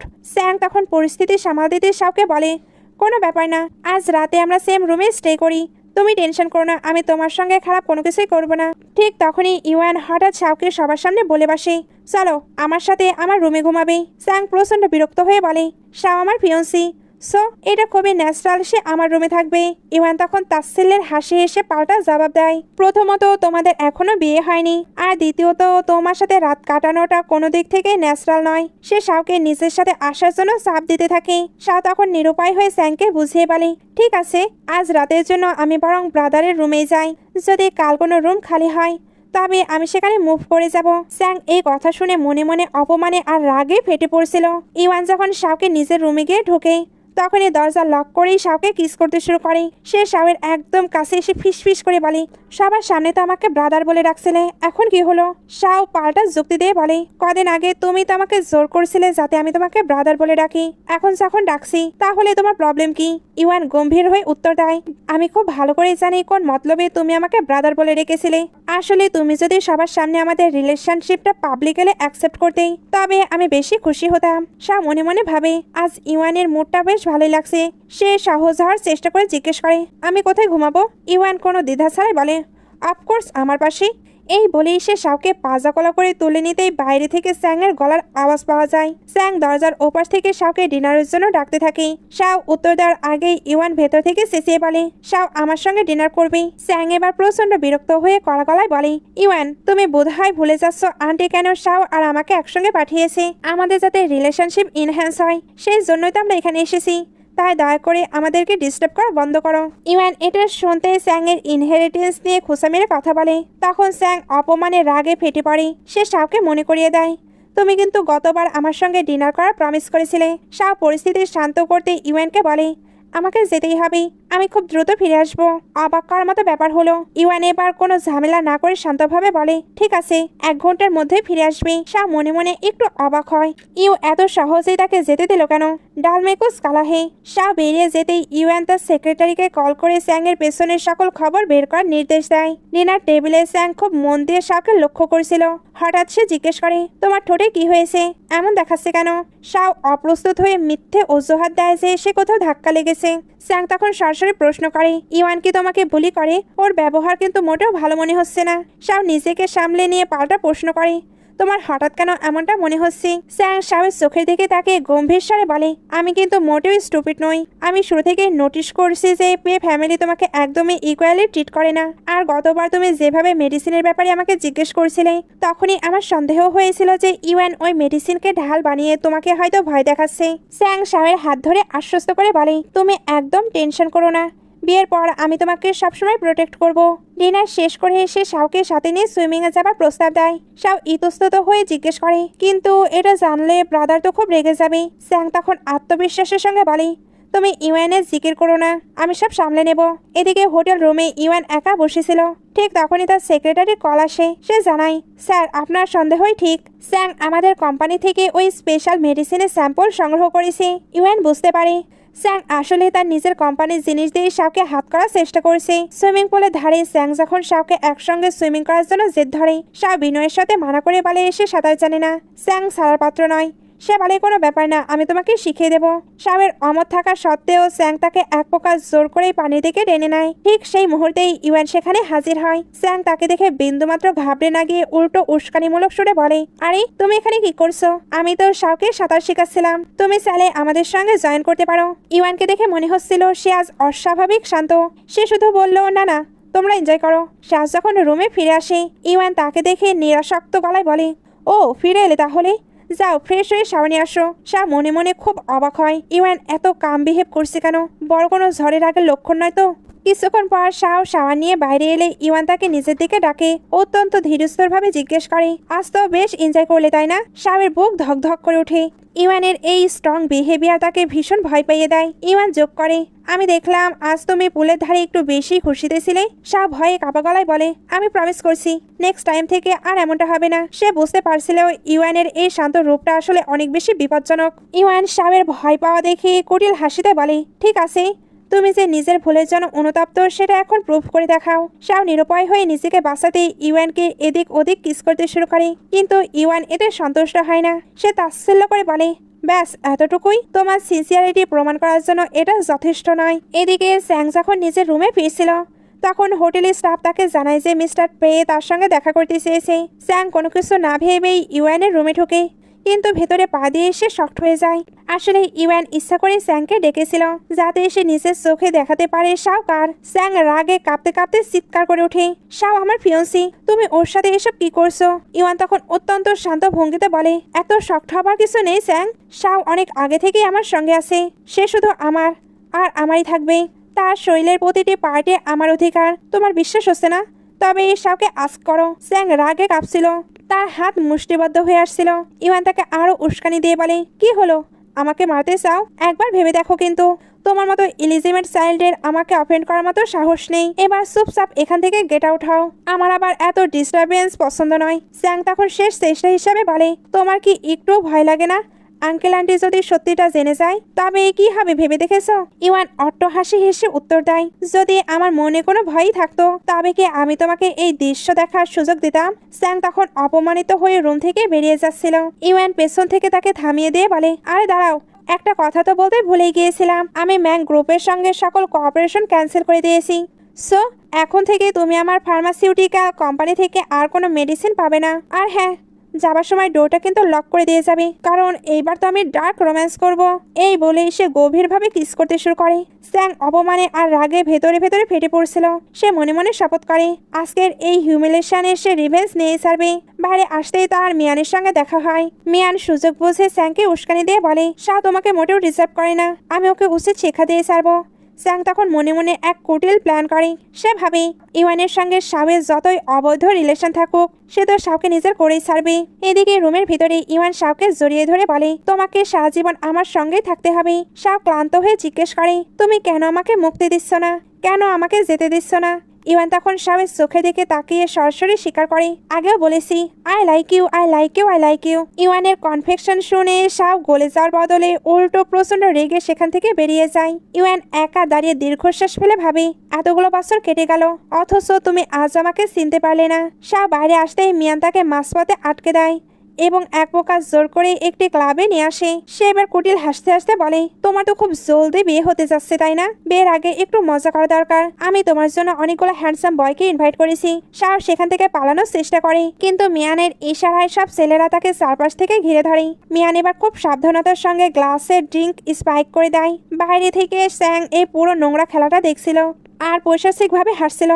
তার প্ল্যানে ছিল শাওকে এইভাবে ফাঁসানো। মিয়ান শাওকে সেই ড্রিঙ্কটা অফার করে। শাও সরাসরি না করে দিয়ে বলে, আমি ড্রিঙ্ক করি না, কিন্তু মিয়ান ছাড়ার পাত্রী নয়। সে এক প্রকার জোর জবরদস্তি করে শাওকে ওই স্পাইক ড্রিঙ্কটি খাইয়ে দেয়। ড্রিঙ্কটা খাওয়ানোর পরেই মিয়ান সব ছেলেদের উদ্দেশ্যে বলে, এখন এই মেয়েটাকে তোমাদের সার্ভ করতে হবে। তার একমাত্র লক্ষ্য ছিল শাওয়ের ক্যারেক্টার সবার সামনে নষ্ট করা, যাতে সে আর কাউকে মুখ দেখাতে না পারে। ছেলেরা এবার শাওকে রুমের দিকে নিয়ে যাচ্ছিল। তখন স্যাং বাইরে দাঁড়িয়ে ভাবছিল, এতক্ষণে নিশ্চয়ই ঔষধের অ্যাকশন শুরু হয়ে গেছে। এই সুযোগটাই আমার কাজে লাগাতে হবে, এতেই শাও আমার পুরোপুরি কন্ট্রোলে থাকবে। অন্যদিকে মিয়ান গিয়ে ইওয়ানের সামনে বিশাল নাটক শুরু করে। সে কান্নাকাটি করে বলে, ব্রাদার, আমি শাওকে অনেকগুলো ছেলের সাথে হোটেল রুমে ঢুকতে দেখেছি, কিন্তু রুমের ভিতরে দৃশ্য ছিল সম্পূর্ণই ভিন্ন। স্যাং যখন রুমে ঢোকে, সে দেখে শাও সব ছেলেদের একা হাতে কুপোকত করে দিয়েছে। স্যাং পরিস্থিতি সামলাতে ভান করে বলে, আমি শুনলাম কে যেন তোমাকে স্পাইক ড্রিঙ্ক খাইয়েছে, তুমি ঠিক আছো তো? আসলে শাও আগে থেকে মিয়ানের ব্যাড ইন্টেনশন বুঝতে পেরেছিল, তাই সে স্মার্টলি নিজের কাছে একটি পেপার স্প্রে লুকিয়ে রেখেছে। স্যাংকে তো কিছু একটা করতে হবে, এর জন্য সুযোগ বুঝে বলে, এই ড্রিঙ্কটার কারণে তোমার শরীরে অনেক খারাপ রিয়াকশন হতে পারে, আমি তোমাকে হেল্প করতে চাই। আফটার অল আমাদের তো বিয়ে ঠিক হয়েছে। ঠিক সেই মুহূর্তেই ইউয়ান ঝড়ের বেগে রুমে ঢুকে স্যাংকে এক সজোরে পাঁচ মারে। ইউয়ান স্বামীর ওপর চিৎকার করে বলে, তুমি কি করছিলে এখানে? আমি না আসলে কি তোমরা দুজন একসঙ্গে রাত কাটাতে? এগুলো বলার পর সে খেয়াল করে শাও নিজেকে ডিটক্সিফাইড করার জন্য নিজের শরীরে আঘাত করেছে। এই দৃশ্য দেখে তার তো বুকটাই ফেটে যায়। মিয়ান মাঝখানে বাধা দিতে এলে ইওয়ান তাকে কষিয়ে থাপড় মারে আর বডিগার্ডের অর্ডার দেয় ওইখানে উপস্থিত সকলকে পানিশমেন্ট দেওয়ার জন্য। বডিগার্ডরা মিলে এবার ওই ছেলেদের পশুদের মতো করে পেটাই করতে শুরু করে। যাওয়ার আগে ইওয়ান স্যাংকে চূড়ান্ত ওয়ার্নিং দিয়ে বলে, ভবিষ্যতে যদি ভুল করে শাওকে টাচ করার চেষ্টা করো তবে আমি তোমাকে জ্যান্ত কবর দেব। কিছুক্ষণ পর শাওয়ের জ্ঞান ফিরলে সে অবাক হয়ে দেখে যে ইওয়ান নিজে তার ক্ষতস্থানে ড্রেসিং করে দিয়েছে। ইউয়ানের এই কেয়ারিং রূপ দেখে শাওয়ের মনে এক অদ্ভুত ভালো লাগা কাজ করে। সে যখন রুম থেকে বাইরে আসে দেখে মিয়ান এবং ওই গুন্ডা ছেলেরা মাথা নিচু করে দাঁড়িয়ে আছে। ইউয়ান এবার সকলে থেকে সত্যিটা জানতে চাচ্ছিল। মিয়ান মনে মনে খুব কনফিডেন্ট ছিল যে ছেলেরা তার নামে কিছুই বলবে না, কারণ সে তাদের যথেষ্ট মানি দিয়েছে। তবে ইউয়ান যখন এদেরকে মেরে ফেলার হুমকি দেয় তখন তারা সবকিছুই স্বীকার করে নেয়। ইউয়ান সত্যিটা জানার পরেই তো রাগে ফেটে পড়ে। সে মিয়ানের উপরে চিৎকার করে বলে, তোমার সাহস কি করে হয় নিজের বোনের সাথে এমন নোংরা গেম খেলার? সে এবার ওই ছেলেদের নির্দেশ দেয় মিয়ানকে পানিশ করার। মিয়ান উপায় না পেয়ে কাঁপতে কাঁপতে নিজের দোষ স্বীকার করে নেয় এবং মাপ চায়। ইওয়ান তো এত সহজে ছাড়বে না। সে এবার ক্রুয়েলভাবে হেসে মিয়ানকে আদেশ দেয়, যদি বাঁচতে চাও তবে নিজেকে স্ল্যাপ মারতে শুরু করো। ইয়ান এবার ভয়ে কাঁপতে কাঁপতে নিজেকেই স্ল্যাপ মারতে শুরু করে। শুধু সেই নয়, ওই গুন্ডা ছেলেরাও ইওয়ানের ভয়ে নিজেদের সজোরে স্ল্যাপ মারতে থাকে। ইওয়ান এবার শাওকে জিজ্ঞেস করে, তোমার কি এখনো খুব ব্যথা করছে? শাও বলে, না, আগে থেকে ভালো ফিল করছি। ইওয়ান এবার তাকে গম্ভীরভাবে সাবধান করে দেয়, ভবিষ্যতে ভুলেও আর কখনো এভাবে নিজেকে হার্ট করার কথা ভাববে না। মিয়ান যখন অপমানে জ্বলছিল, শাও তখন ওই অবস্থায় তাকে দেখে তৃপ্তি পাচ্ছিল। এগুলোর পরে ইওয়ান শাওকে রুমে নিয়ে গিয়ে তার ক্ষতস্থানে ড্রেসিং করে দেয় এবং তাকে কোলে তুলে বিছানায় শুয়ে দিতে যায়। শাওয়ের মনে এক মুহূর্তের জন্য ভয় জাগে যে ইওয়ান হয়তো তার সাথে ইন্টিমেট হওয়ার চেষ্টা করবে। এর জন্য আমতা আমতা করে বলে, আমি এখন কিন্তু অনেক বেশি অসুস্থ, প্লিজ ইওয়ান। ইওয়ান তখন একটু বিরক্ত হয়ে বলে, তার মানে কি তুমি আমায় পারভার্ট ভাবছো? শান্ত হয়ে ঘুমাও, আমি তোমায় টাচ করছি না। এখানে আমরা একটি টুইস্ট জানতে পারি, শাও কিন্তু ইচ্ছা করে নিজেকে হার্ট করেছিল। প্রথমত সে নিজেকে ডিটক্সিফাইড করতে পারবে, আর দ্বিতীয়ত ইওয়ান যখন এগুলো দেখবে তখন কিছুদিনের জন্য হলেও তার থেকে দূরে থাকবে। পরদিন সকালে স্যাং আবার শাওয়ের সামনে এসে হাজির হয়। সে খুব দরদি সাজা নাটক করে বলে, শাও তুমি ঠিক আছো তো? দেখো, তোমার আর ইওয়ানের মধ্যে যাই ঘটে থাকুক না কেন তাতে তোমার কোনো দোষ নেই। আমি সব জানি, এখন তুমি আমার ফিয়ন্সি, তাই তোমার সবকিছুই আমি মেনে নিতে রাজি। শাও এগুলো শুনে বাঁকায় হেসে সরাসরি জিজ্ঞেস করে, সেদিন তুমি ঠিক কিভাবে জানতে পারলে যে আমাকে কেউ ড্রাগস দিয়েছে? স্যাং একটু আমতা আমতা করে মিথ্যা অজুহাত দেয়, আসলে আমি কাউকে আড়াল থেকে কথা বলতে শুনে ফেলেছিলাম। কিন্তু শাও তো বুঝে ফেলেছে সে মিথ্যা বলছে। ওই সময়ই ইওয়ানের বডিগার্ডরা মিয়ানকে টেনে হিস্ট্রে নিয়ে যেতে শুরু করে। মিয়ান কান্নাকাটি করে স্যাংয়ের কাছে হেল্প চাচ্ছিল। আসলে তাকে হ্যাপি আওয়ারের জন্য গৃহবন্দী করা হয়েছে। স্যাং অবাক হয়ে বলে, ইওয়ান এতটা রুটলেস কিভাবে হতে পারে? সে কি আঙ্কেল আন্টিকেও ভয় পায় না? মিয়ান হাহাকার করে বলে, কেউই তাকে কন্ট্রোল করতে পারবে না। তার তো স্বামীর উপরে রাগ হচ্ছিল, এর জন্য বলে এই সবকিছুই তোর জন্য হচ্ছে, তুই আমার জীবন নষ্ট করছিস। শাও তখন শান্তভাবে জবাব দেয়, সব দোষ তোমার নিজের, তুমি নোংরা গেম খেলছো, এখন উল্টো আমাকে ব্লেম করছো। নিজের কর্মের ফল তো তোমাকে ভোগ করতেই হবে।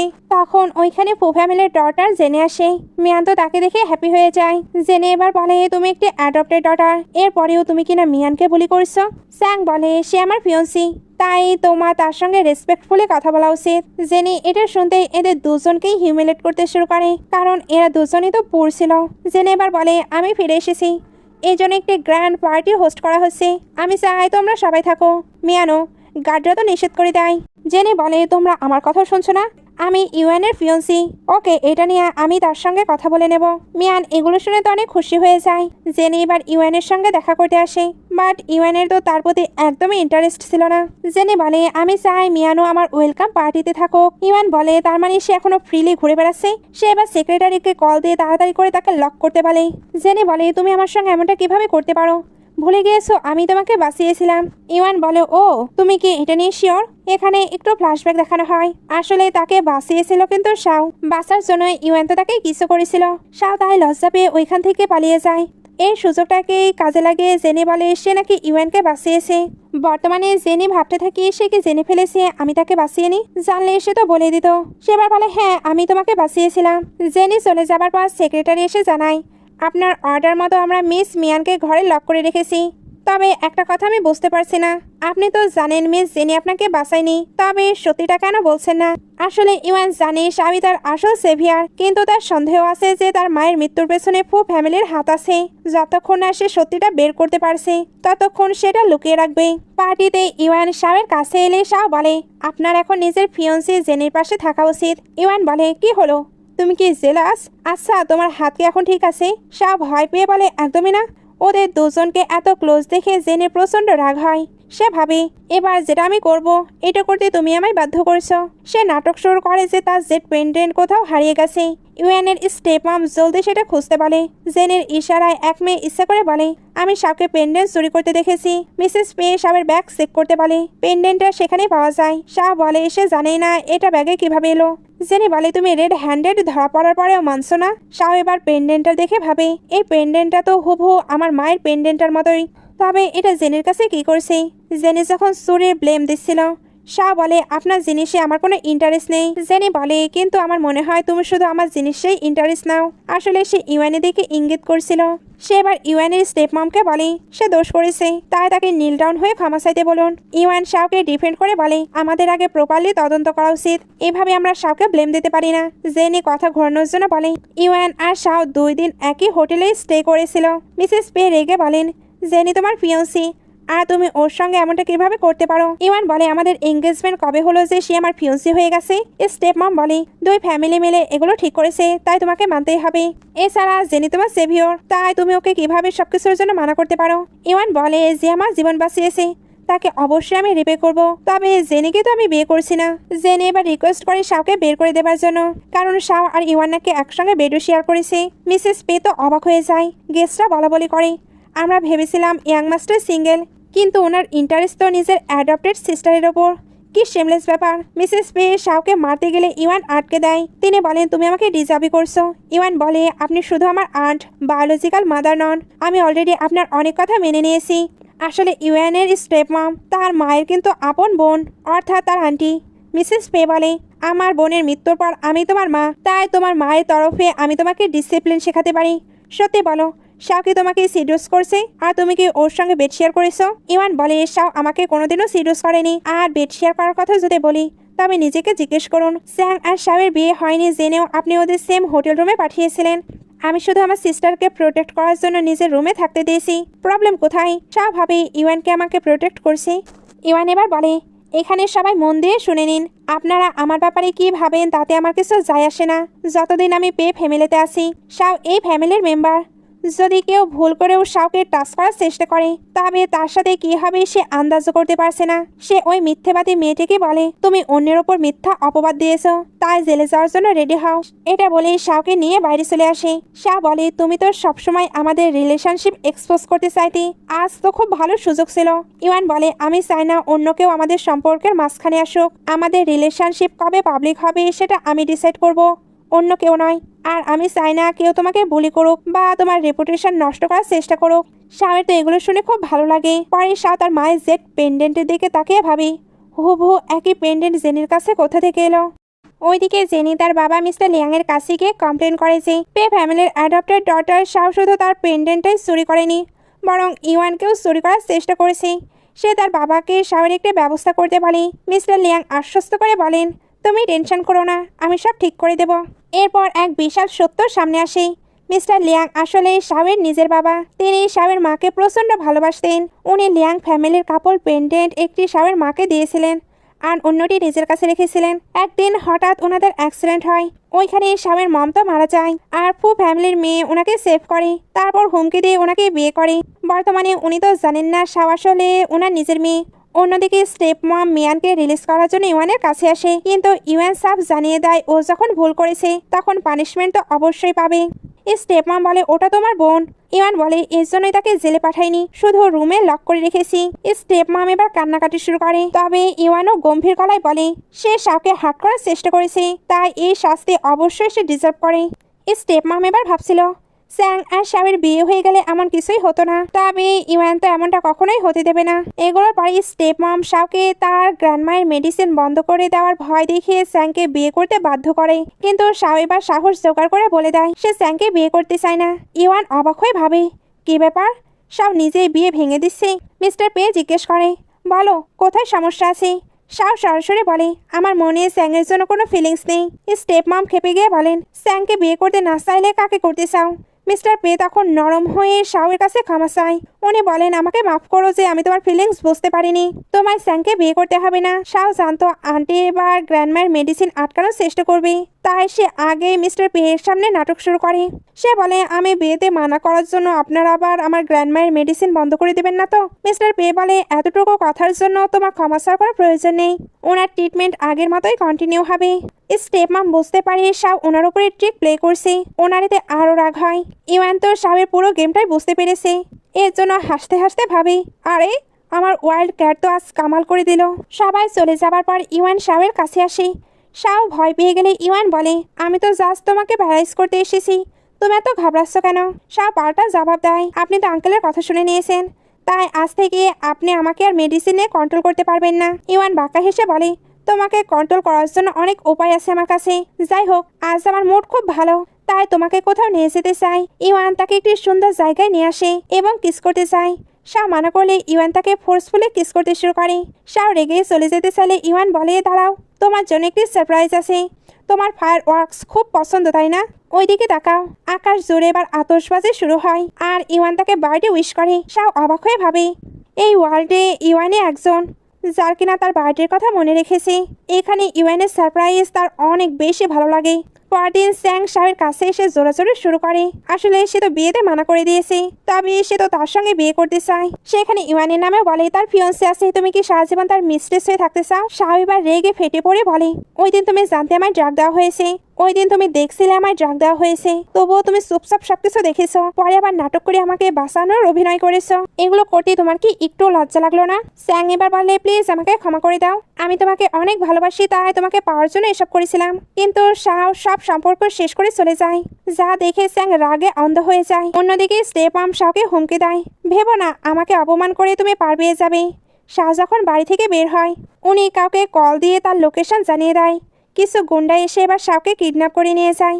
জানা যায় জেনেই এই কিডন্যাপ করিয়েছে। মিস্টার লিয়াং যখন শাওকে দেখে, তিনি চমকে গিয়ে ভাবে, এই মেয়েটা দেখতে হুবহু আমার ওয়াইফের মতো। তিনি পরক্ষণে ভাবে, হয়তো আমার মনের ভুল। তিনি শাওয়ের কাছে যেতে চাইলে জেনি ওনাকে থামিয়ে দেয় আর বলে, টেনশন নেবেন না, এইবার আমি সবকিছু নিজেই হ্যান্ডেল করে নেব। মিস্টার লিয়াং চলে যায়। এইবার এখানে স্যাংকে দেখানো হয়, সেও জেনির সঙ্গে হাত মিলিয়েছিল। ইওয়ান খুব দ্রুত জানতে পারে যে শাও মিসিং। ওইদিকে স্যাং শাওকে উদ্দেশ্য করে বলে, সবকিছু করার জন্য তুমি আমাকে বাধ্য করেছো। এটা বলে সে শাওয়ের সঙ্গে ফোর্স করছিল, কিন্তু শাও সুযোগ বুঝে স্যাংকে সজোরে আঘাত করে বসে। স্যাং রেগে তাকে স্ল্যাপ মারতে গেলে ওইখানে ইওয়ান চলে আসে একেবারে ঝড়ের বেগে। স্যাং তখন ইওয়ানকে জ্বালানোর জন্য মিথ্যা দাবি করে সে নাকি শাওয়ের সঙ্গে ইন্টিমেট হয়েছে। এইটা শোনা মাত্রই ইওয়ান নিয়ন্ত্রণ হারিয়ে স্যাংকে প্রচন্ড জোরে পাঁচ মারে। স্যাং তখন তার আসল মতলব ফাঁস করে দেয়। তার আসল প্ল্যান ছিল তাকে ডেকে মেরে ফেলা, যাতে শাও নিজেই তার কাছে চলে আসে। সে এবার তার গুন্ডাদের চিৎকার করে ডাকে, কিন্তু কেউই আসে না, কারণ ইওয়ান আগে সবার সঙ্গে ডিল করে নিয়েছে। এখন জেনেও তার কবজায়। সে তো নিজেকে বাঁচাতে সকল দোষ স্যাংয়ের উপরে চাপাতে চায়। ইওয়ান এবার শাওকে নিয়ে ওইখান থেকে বেরিয়ে যেতে শুরু করে। তখন এই লিয়াং সেখানে এসে হাজির। উনি আদেশ দেয়, আমার মেয়ে জেনিকে ছেড়ে দাও। তারপর উনি শাওয়ের দিকে তাকিয়ে ইওয়ানকে বলে, তাহলে এই মেয়েটিকেই তুমি ভালোবাসো? শোনো, আমি আমার মেয়েকে খুব ভালোবাসি, তাই তোমাকে তাকেই বিয়ে করতে হবে। তবে ইওয়ান ওনার কথা মানতে একদমই রাজি নয়। স্যাং এবার সুযোগ বুঝে শাওকে আটকে নেয় আর তাকে মেরে ফেলতে চায়। শাও বলে, তুমি কি পাগল হয়ে গেছো? স্যাং উন্মাদের মতো চিৎকার করে, আমি বলেছিলাম না তুমি শুধু আমার। অন্যদিকে মিস্টার লিয়াং তার মেয়ের খুশির জন্য নিজের লক্ষ্যে ইশারা করেন শাওকে লক্ষ্য করে গুলি চালাতে। শাও বুঝতে পারে বাঁচার পথ নেই। সে এবার চোখে পানি নিয়ে ইওয়ানকে বলে, থ্যাংক ইউ আমার এত খেয়াল রাখার জন্য, কিন্তু প্লিজ আমার যাওয়ার পর গ্র্যান্ডমায়ের খেয়াল রেখো। ইওয়ান চিৎকার করে বলে, তুমি এসব কি বলছো? কিন্তু তাকে বাধা দেওয়ার সুযোগ না দিয়ে শাও পাহাড় থেকে নিচে গভীর পানিতে জাম্প দেয়। ঠিক সেই মুহূর্তেই মিস্টার লিয়াং শাওয়ের গলায় থাকা সেই জেড পেন্ডেন্টটিও দেখে ফেলে। উনি এবার সবটাই বুঝতে পারে, এই জন্য ওনার গার্ড দিয়ে তাকে বাঁচাতে বলে। ইওয়ানও তাকে বাঁচানোর জন্য ওইখানে লাফ দিয়েছে। কিছুক্ষণ পর ইওয়ানের জ্ঞান ফিরলে সে চিৎকার করে শাওয়ের কথা জিজ্ঞেস করে। সেক্রেটারি মাথা নিচু করে বলে, এখনো কোনো হদিশ মেলেনি স্যার। আর শাও তো সুইমিংও জানতো না, তাই এই অবস্থায় তার বেঁচে থাকা অসম্ভব। ইওয়ান গর্জে উঠে বলে, বাজে কথা বন্ধ করো, ওকে যেভাবেই হোক খুঁজে বের করো। এরপর স্যাংয়ের কথা জিজ্ঞেস করলে জানা যায় স্যাং বেঁচে আছে ঠিকই, কিন্তু কিডন্যাপ আর মার্ডার অ্যাটেম্পটের দায়ে এসে সারা জীবন জেলেই বসে মরবে। শ্যামের কথা ভেবেই ইউয়ান একা নিরালয়ে অঝরে কাঁদতে থাকে। জেনে এসে ইউয়ানকে রিকোয়েস্ট করে যাতে সে ফু ফ্যামিলিকে ধ্বংস না করে। সে নির্লজ্জের মতো বলে শাও তো একাই পানিতে ঝাঁপ দিয়েছে, এতে আমাদের ফ্যামিলির কি দোষ? ইউয়ান রেগে গিয়ে বলে তোমার ওই নোংরা মুখে তার নাম নেবে না। জেনে চিৎকার করে বলে সবাই ওই মেয়েটাকে নিয়ে এত কেন মাথা ঘামায়? ওই ঘটনার পরে বাবাও কেমন চুপচাপ হয়ে গেছে। ইউয়ান এবার তাকে বেরিয়ে যেতে বলে। জেনে তার শেষ শ্বাস চালতে গিয়ে বলে ভুলে যেও না, আমি তোমার জান বাঁচিয়েছিলাম। ইওয়ান ঠান্ডা গলায় উত্তর দেয় আমি আগে থেকেই জানতাম যে তুমি মিথ্যে বলছো। আজ ফু ফ্যামিলিকে ব্যাংক্রাফট হওয়া থেকে আর কেউ আটকাতে পারবে না। আর তোমাকে আমি জ্যান্ত ছেড়ে দিচ্ছি কারণ আমি তোমাকে তিলে তিলে কষ্ট পেতে দেখতে চাই। সে এবার যখন বাড়ি ফিরে স্টেপ মাম তাচ্ছিল্য করে বলেন একটি মেয়ে মরে গেছে বলে এত শোক পালন করার কি আছে? ইওয়ান সরাসরি বলে তার মানে আপনিও শাওয়ের কিডন্যাপে জড়িত ছিলেন। এবার থেকে আপনি আপনার মেয়ে মিয়ানকে আর কখনোই দেখতে পারবেন না, কারণ আমি তাকে অন্য দেশে পাঠিয়ে দিয়েছি। স্টেপ মম কান্নাকাটি শুরু করলে ইওয়ান বলে আমি চাই না মিয়ান তার এই ব্যাড মমের প্রভাবে নষ্ট হোক। আমি আপনার ক্ষমতা টাকা সব কেড়ে নেব, এটা আমার প্রমিস। শাওয়ের রুমে গিয়ে তার ছবির দিকে তাকে ইওয়ান কাঁদতে কাঁদতে বলে তুমি আমাকে ছেড়ে কেন চলে গেলে? কয়েকদিন পরে আসল টুইস্ট রিভিল হয়। শাও এখনো বেঁচে আছে। সে আসলে খুব ভালো সুইম জানতো, কিন্তু সেদিন ইওয়ানের নজর থেকে বাঁচতে এসে সাঁতার না জানা নাটক করেছিল। শাও এখন ইওয়ানের থেকে অনেক দূরে নিজের মতো করে খুশি মনে জীবন কাটাচ্ছে। এইভাবে 4টি বছর চলে যায়। শাও এখন খুবই সিম্পল লাইফ কাটাচ্ছিল, কিন্তু কেউ একজন গোপনে তার উপর নজর রাখছিল। এদিকে সেক্রেটারি ইওয়ানকে এসে জানায় আপনার কথা মতো আমরা মিস্টার লিয়াংয়ের উপর নজর রাখছিলাম, এতে মিস শাওয়ের খোঁজ পেয়েছি। ইওয়ান আসলে শুরু থেকে জানতো শাও বেঁচে আছে। মিস্টার লিয়াংয়ের অদ্ভুত ব্যবহার দেখেই ওনার সন্দেহ হয়েছিল যে শাওয়ের সঙ্গে ওনার গভীর কোনো রিলেশন আছে, আর উনি হয়তো গোপনে তাকে সাহায্য করছে। শাওয়ের মনে হচ্ছিল কেউ তাকে ফলো করছে, কিন্তু পেছনে তাকিয়ে সে অন্য কাউকে দেখে স্বস্তি পায়। হঠাৎ সে সামনে ইওয়ানকে দেখতে পায়। শাওয়ের মনে হয় এটা হয়তো তার মনের ভুল, কিন্তু বাড়ি ফিরে এসে দেখে ইওয়ান সত্যিই সেখানে আছে। সে বলে এতদিন পর তোমাকে দেখে খুব ভালো লাগলো, কিন্তু তুমি আমাকে দেখে এত ভয় পাচ্ছ কেন? শাও পালানোর চেষ্টা করতেই ইওয়ান তাকে ঝাপটে ধরে বলল তোমার কি ধারণা আছে আমি তোমাকে কতটা খুঁজেছি? তোমার ফেসটা যতটা বিউটিফুল আর হার্টটা ততটাই ক্রুয়েল। এবার আর আমার থেকে পালাতে পারবে না। এই বলে সে শাওকে ফোর্সফুলি কিস করতে শুরু করে। সে তো এখানে আবেগপ্রবণ হয়ে বলছিল 4 বছরে একবার আমায় মিস করনি? তোমায় ছাড়া তো আমার জানি বেরিয়ে যাচ্ছিল। সে শাওকে পাজা কলা করে বিছানায় নিয়ে আসে এবং একে অপরের সঙ্গে ইন্টিমেট হয়ে যায়। সকালে ঘুম ভাঙলে শাও দেখে ইওয়ান তাকে ঘরে লক করে রেখেছে। শাও রেগে চিল্লালে ইওয়ান খুব শান্তভাবে বলে তুমি আর পালাতে পারবে না। সেখানে আবারও তার ক্লোজ হচ্ছিল। তা বাধা দেয়। ইওয়ান একটি শর্ত দেয় তুমি যদি আমাকে হ্যাপি করো তবে হয়তো আমি তোমাকে ছেড়ে দেব। 4 বছর ধরে আমি তোমার জন্য ওয়েট করেছি, এখন জলদি আমাকে খুশি করো। শাও মুক্তির আশায় রাজি হয়ে যায় এবং ইওয়ানকে কিস করতে শুরু করে। আবারও তারা একে অপরের সঙ্গে সময় কাটায়। পরে ইওয়ান শাওয়ের হাতে হাত বুলিয়ে মেডিসিন লাগিয়ে দেয়। শাও যখন বলে এখন আমায় যেতে দাও, ইওয়ান গম্ভীর গলায় বলে সরি, এই জন্মে তোমাকে আর নিজে থেকে দূরে যেতে দেব না। হঠাৎ দরজায় কেউ নক করলে শাও দরজা খোলে। বাইরে জাও নামের একটি ছেলে দাঁড়িয়েছিল। যাও যখন জিজ্ঞেস করে এটা কে, শাহ বলে এটা আমার ব্রাদার। যাও তখন ইওয়ানকে বলে আপনার সঙ্গে দেখা করে ভালো লাগলো, আমি শাওয়ের বয়ফ্রেন্ড। আসলে যাও শাওকে পছন্দ করতো আর ভাবতো কোনো একদিন শাও তার প্রপোজাল অ্যাকসেপ্ট করবে। শাও সত্যিটা বলতে চাচ্ছিল, কিন্তু তার আগেই ইওয়ান বাঁকা হেসে বলল ওহ তুমি তো এর বয়ফ্রেন্ড, এখানে কি করছো? যাও জানায় তারা ডেটে যাওয়ার প্ল্যান করছে। শাও মনে মনে ভাবছিল আমি একে কতবার রিজেক্ট করেছি, এরপরেও আমার পিছু ছাড়ছে না। ইওয়ান এবার তাদের সঙ্গে বাইরে যেতে চায়। যাও তাই এদের দুজনকে নিয়ে খাবার খেতে আসে। এখানে ইওয়ান জিজ্ঞেস করে তুমি কেন শাওকে পছন্দ করো? যা বলে কারণ সে খুবই কাইন্ড হার্টেড। ইওয়ান এবার মজা নিয়ে বলে তোমার অনেক বড় ভুল ধারণা আছে। আসলে ও একটা কানিং ওয়াইল্ড ক্যাট। সে তো আড়াল থেকে তাকে সিম টিকেটের সুরসুরি দিয়ে বিরক্ত করেছিল। যাও অবাক হয়ে শাওকে জিজ্ঞেস করে তুমি কি ঠিক আছো? ইওয়ান তখন ঢং করে বলে আসলে বেচারা ছোট থেকেই খুব শাই টাইপ, তাই এমনটা করছি। জো এবার যখন ওইদিকে যায়, ইওয়ান তখন সুযোগ বুঝে শাওকে ঝাপটে ধরে কিস করতে শুরু করে।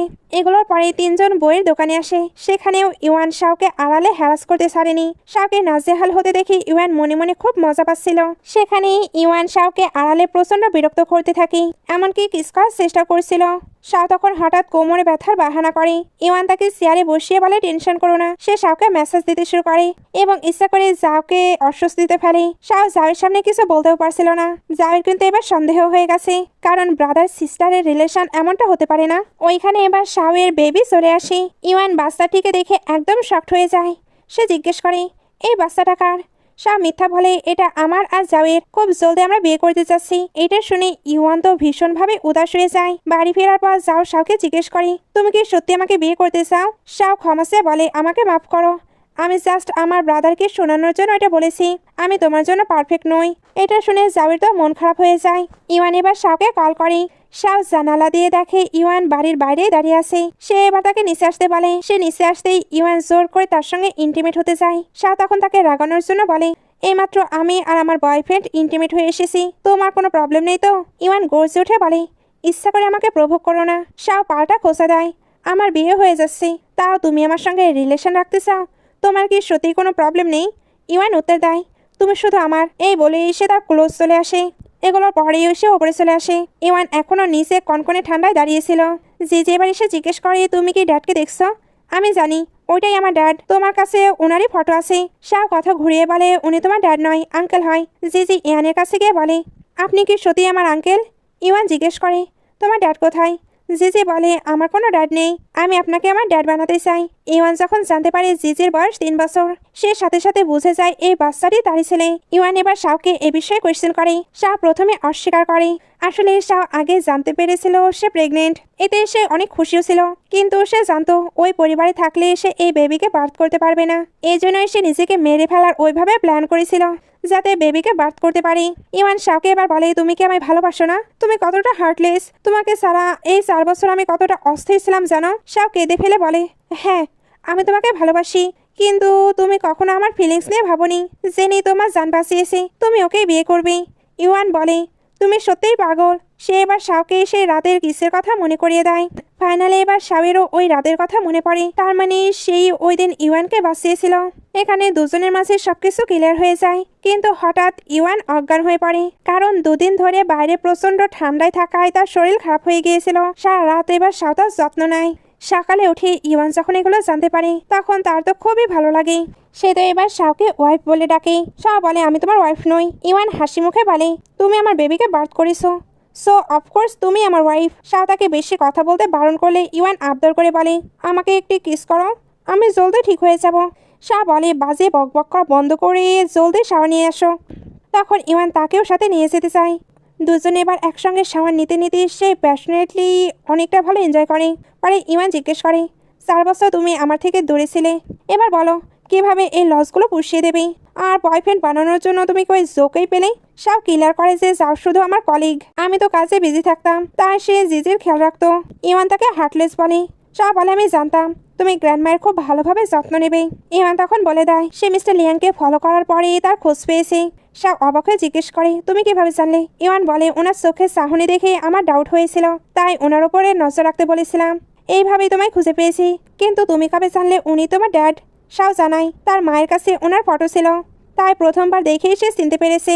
সে পানিতে ঝাঁপ দেওয়ার সময় ইচ্ছা করে পেন্ডেন্টটি শো করেছিল, যাতে মিস্টার লিয়াং সবকিছু জানতে পারে, আর পরে তার থাকা খাওয়াতে সাহায্য করে। তার প্ল্যান মতোই সবকিছু হয়েছে। এখানে এসে যে আসি সবকিছুর ব্যবস্থায় মিস্টার লিয়াং করেছে, বাট উনি অনেক বেশি গিল্টি ফিল করতো, এর জন্য কখনোই তার সামনে আসেনি।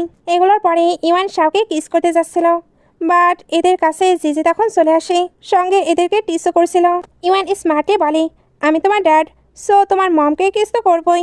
এদিকে ইওয়ানের বাবা যখন জানতে পারে শাও বেঁচে আছে এবং তার একটি নাতিও আছে, ওনার খুশির ঠিকানা ছিল না। কিন্তু স্টেপ মম উনি এটা শুনে রেগে ফেটে পড়ে এবং জেনির সঙ্গে নতুন প্ল্যান করে। ইওয়ান আর শাও যখন জিজিকে নিয়ে বাড়ি ফিরে, ইওয়ানের বাবা খুব হ্যাপি হন এবং জলদি বিয়ের কথা বলে। কিন্তু তখনই খবর আসে যে জেনি জিজিকে কিডন্যাপ করেছে। সবাই জেনিকে বাচ্চাকে ছেড়ে দিতে বললে সে রাজি হয় না। ঠিক তখনই শাওয়ের ড্যাড এসে জেনিকে থামায় এবং শাওয়ের কাছে ক্ষমা চায়, কারণ ওনার জন্য তাকে এতটা কষ্ট সহ্য করতে হয়েছে। জেনি যখন জানতে পারে শাও ওনার নিজের মেয়ে, সে চিৎকার করে বলে, আপনি আমার মমকে চিট করেছেন, শাও আপনার ইলিজিমেট ডটার। শাও জেনিকে কষিয়ে এক থাপ্পড় মারে এবং গর্জে উঠে বলে, আমি কোনো ইলিজিমেট ডটার নই, তোমার মমি আমার বাবাকে জবরদস্তি করে বিয়ে করেছে এবং আমার মাকে মারার পেছনে তোমার মায়েরই হাত আছে। ইওয়ান এবার স্টেপ মমকে জেরা করতে শুরু করে। তার বাবা এবার জানতে পারে এগুলোর সঙ্গে স্টেপ মমও জড়িত। স্টেপ মম এবার কাঁদতে কাঁদতে বলে, তুমি কোনোদিনও আমাকে ভালোবাসোনি, তোমার মনে শুধু শাওয়ের মম ছিল। মিস্টার পে বলে, তুমি পাগল হয়ে গেছো, আমি শুধু ইওয়ানের মমকে ভালোবাসতাম। শাওয়ের মা ছিল ইওয়ানের মায়ের ফ্রেন্ড, একেবারে তারা বোনের মতো থাকতো। এর জন্যই সে মারা যাবার পরে আমি শাওয়ের খেয়াল রাখতে চেয়েছি। ইওয়ানের মমের রিকোয়েস্টেই আমি তোমাকেও বিয়ে করেছি, যাতে তোমারও খেয়াল রাখতে পারি। ইওয়ান এবার বলে, কিন্তু আমার মম জানে না উনি যে মারা গিয়েছে। এটার পেছনে ওনার বোনেরই হাত আছে। সে এবার প্রমাণ দেয়। স্টেপ মম ফু ফ্যামিলির সাথে মিলে মেডিসিন ফ্যাক্টরিতে পয়জন রিলিজ করেছিল, যা ইউয়ানের মায়ের প্রাণ কেড়ে নেয়। স্টেপ মম প্রমাণ চালিয়ে সাবের ড্যাড বলে, সব প্রমাণ আমার কাছে আছে। স্টেপ মম এবার হিতাহিত জ্ঞান হারিয়ে গুলি চালান, কিন্তু সেই গুলির লক্ষ্যভ্রষ্ট হয়ে জেনের গায়ে লাগে। অবশেষে সব আপদ বিদায় হলো।